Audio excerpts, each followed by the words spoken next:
ketika kita mempunyai sebuah mesin tetas, kita bisa memperpanjang masa produksi telur. Sebelum lanjut, jangan lupa di subscribe dan nyalakan tombol loncengnya.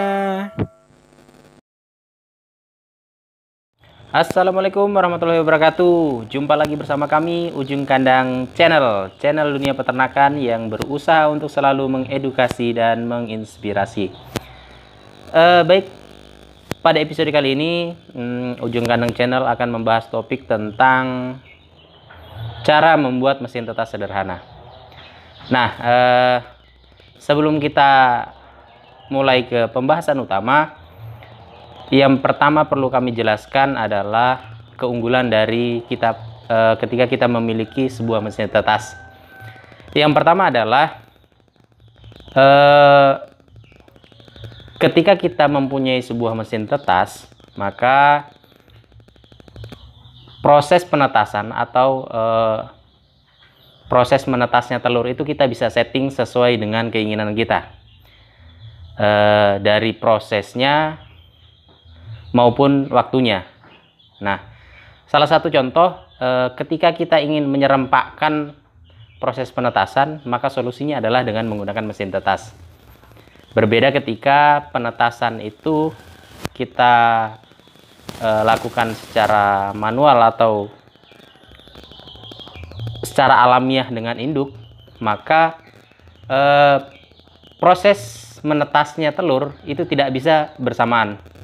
Contohnya, misalkan kita punya 10 induk, kemudian induk-induk tersebut sama-sama mengeram, maka sangat kecil kemungkinannya dari 10 induk tersebut proses menetasnya akan bersamaan. Nah, ketika proses menetasnya tidak bersamaan, maka nantinya proses penanganan DOC pun kita akan kewalahan karena multi age atau banyak umur gitu. Sementara ketika kita menggunakan mesin tetas, maka secara otomatis ketika satu kali masuk maka satu kali keluar. Nah, itu yang pertama. Kemudian yang kedua adalah ketika kita mempunyai sebuah mesin tetas, kita bisa memperpanjang masa produksi telur. Maksudnya seperti apa? Maksudnya adalah ketika telur-telur itu kita koleksi sebelum indukan mengeram, maka waktu mengeramnya induk kita bisa perpendek. Contohnya, ketika induk kita sudah mulai bertelur, kemudian menghasilkan telur kurang lebih misalkan 12 butir atau 10 butir, dan waktunya mengeram, telur-telur itu kita koleksi atau kita ambil. Nah, kemudian induk-induk yang bersiap mengeram itu kita treatment supaya dia melupakan proses pengeramannya. Nah, ketika proses mengeram itu yang selama 21 hari kita potong, maka induk itu akan cepat bertelur kembali, sehingga proses produksi dari induk itu akan panjang. Nah, itu yang saya maksud tadi. Nah, masih banyak lagi keunggulan-keunggulan dari ketika kita memiliki sebuah mesin tetas. Kali ini di depan sobat ternak semua sudah ada contoh dari mesin tetas sederhana. Saya hanya punya yang sederhana saja, yang manual, belum punya yang otomatis. Ini baru saya rakit beberapa hari yang lalu. Kita akan coba jelaskan komponen-komponen dari mesin tetas ini. Oke, yang pertama adalah tentu saja box atau kotak. Jadi ini saya buat dari rangka balok. Rangka balok, kemudian dindingnya menggunakan triplex. Teman-teman bisa menggunakan bahan-bahan yang lain. Menggunakan dus bekas boleh, menggunakan plastik atau tempat-tempat apapun boleh. Prinsipnya adalah tempat ini harus tertutup dan mampu menyimpan panas, menstabilkan panas maksud saya. Jadi kehangatan atau panas di dalam ruangan ini itu yang harus selalu dijaga. Nah, itu prinsipnya itu saja sih. Untuk box ini ukurannya adalah 60 kali 40 kali 40. Jadi untuk lebarnya ini lebar 60 cm, kemudian tingginya 40, kemudian maksud saya panjangnya 60, kemudian lebarnya 40 dan tingginya 40 cm. Nah, apa-apa saja yang perlu diperhatikan dari mesin tetas ini? Prinsip utama dari mesin tetas adalah bagaimana kita mampu menyediakan suhu yang stabil beserta dengan kelembapan. Nah, komponen-komponen dari mesin tetas yang utama itu tadi yang pertama box, kemudian yang kedua adalah termostat. Nah, ini adalah contoh termostat tabung. Ini yang paling klasik, yang paling sederhana. Sekarang sudah banyak muncul termostat digital beserta dengan komponen-komponen yang otomatis. Saya punya masih yang manual sekali. Ini yang klasik sekali. Mereknya Cemani. Ini merek terkenal sekali. Ini harganya murah kok. Ini kalau di online shop ada yang 35 ribuan. Cuman karena tempat kami daerah yang terpencil, jadi harganya agak lumayan tinggi. Saya beli ini harganya 85.000. Nih. 85.000. Ini adalah termostat kapsul. Nah, kemudian yang kedua adalah bola lampu. Nah, ini adalah rangkaian bola lampu yang menjadi sumber utama dari panas atau hangat di dalam box nantinya.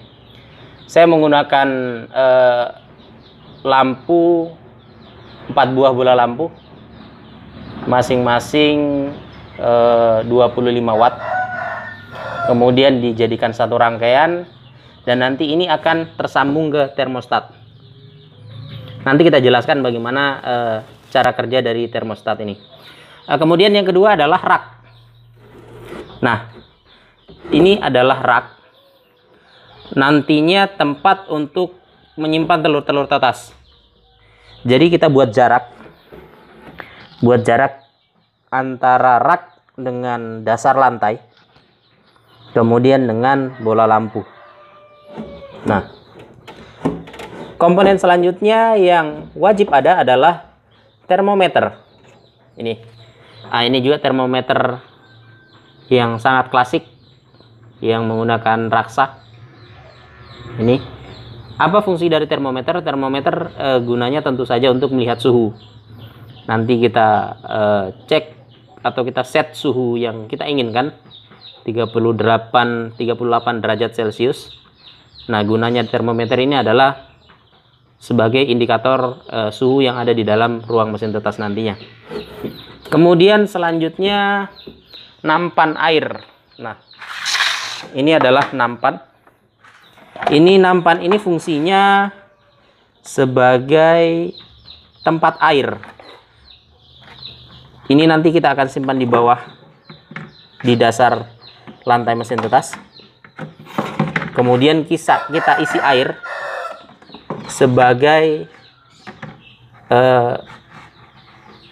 sumber kelembapan di dalam ruang box mesin tetas ini nantinya. Nah, itu saja cukup komponen-komponen utama dari mesin tetas kita. Oh ya, lupa. Mesin tetas ini nanti harus ada ventilasi udara. Ini saya belum sempurnakan. Ini nantinya akan ditutup dengan triplex full.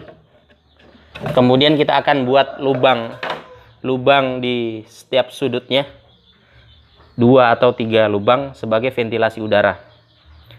Nah, kemudian di depan mesin tetas kita buat kaca bening atau plastik juga boleh.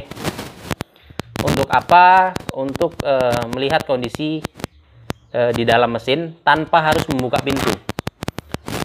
Kita tidak boleh sering-sering membuka pintu mesin tetas. Karena apa? Karena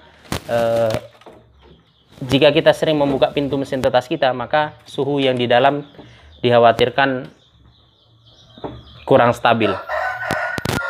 Oke, kemudian selanjutnya kita akan coba jelaskan rangkaian dari alat-alat mesin tetas tadi. Nah, yang pertama seperti saya jelaskan di awal, lampu kita buat paralel. Jadi tersambung 4 buah lampu, masing-masing 25 watt. Jadi kita totalnya ini 100 watt. Kita buat modelnya seperti ini. Tujuannya supaya panasnya nanti merata.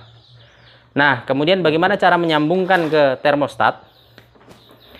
Jadi termostat punya 2 kabel utama. Nah, seperti ini. 2 kabel utama, ada yang warna hitam dan warna merah. Nah, kemudian begitu pun dengan kabel kita. Umumnya kabel itu punya dua jalur. Nah, caranya adalah kita potong untuk 1 jalur. Terserah, bebas yang mana saja yang kita mau. Kemudian kita akan sambungkan kabel yang terpotong ini ke termostat kita. Caranya adalah untuk jalur kabel yang menuju colokan, ini yang menuju colokan, kemudian yang ini yang menuju lampu. Yang menuju colokan kita sambungkan dengan kabel yang warna hitam yang ada di bawah. Ini inputnya, jadi jalur masuknya. Kita sambungkan ke sini nanti. Nah, kemudian kabel yang menuju ke lampu kita sambungkan ke kabel termostat yang warnanya merah. Nah, ini yang menuju outputnya. Nah, prinsip kerja dari termostat ini nanti kita akan setting di suhu 38 derajat Celcius. Nah, ketika sudah tersetting di suhu itu, maka nanti tunggu, ada kapsul sebenarnya. Kapsulnya saya ambilkan dulu. Nah, ini adalah kapsul dari termostat. Jadi ini akan terpasang di sini nantinya. Kita coba. Ya.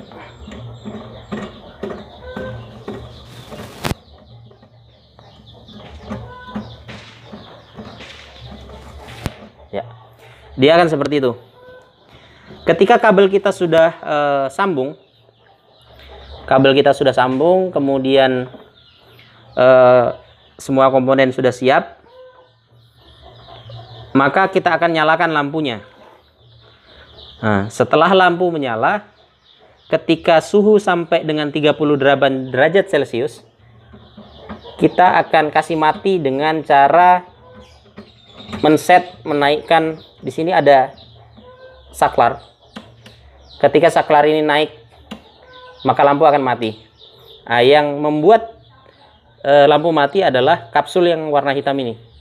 Ini akan mengembang ketika panas, akan menyentuh saklar dan lampu akan mati. Namun ketika sudah suhu dingin kembali, dia akan menyempit kembali, saklar akan terbuka dan lampu akan menyala kembali. Nah, itu fungsi dari termostat untuk menstabilkan suhu yang ada di dalam mesin tetas kita. Oke, kita rakit dulu, kita sempurnakan dulu. Setelah itu kita coba setting. Nah, ini kita coba sudah setting, kita sudah nyalakan. Kita lihat suhu sudah di 38 derajat Celcius. Kita buka dulu ya. Nah, ini penampakan di dalam. Kita cek termometer. Nah, ini suhu sudah di 38 derajat Celcius. Kelihatan ya? Ya, 38 derajat Celcius. Nah, ketika sudah sampai di suhu 38 derajat Celcius, termostat kita naikkan full sampai dia mentok, mati, sampai kena saklarnya. Nah, mati. Kemudian kita kancing. Ya.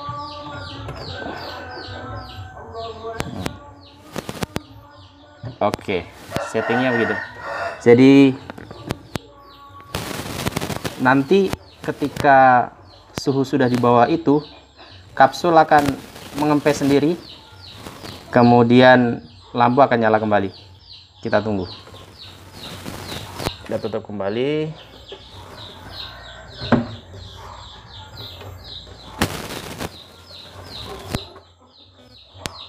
Nah kan, nah dia nyala.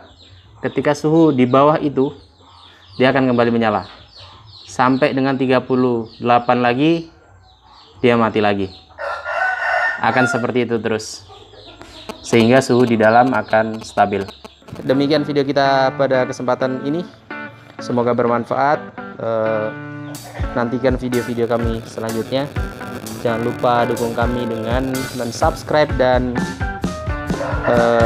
nyalakan tombol loncengnya, kemudian tentu saja nonton video-videonya, supaya kami senantiasa menampilkan konten-konten yang bermanfaat seputar dunia peternakan, sehingga bisa mengedukasi dan menginspirasi sobat ternak semua. Salam cinta dari kami, salam cinta dari ujung kandang.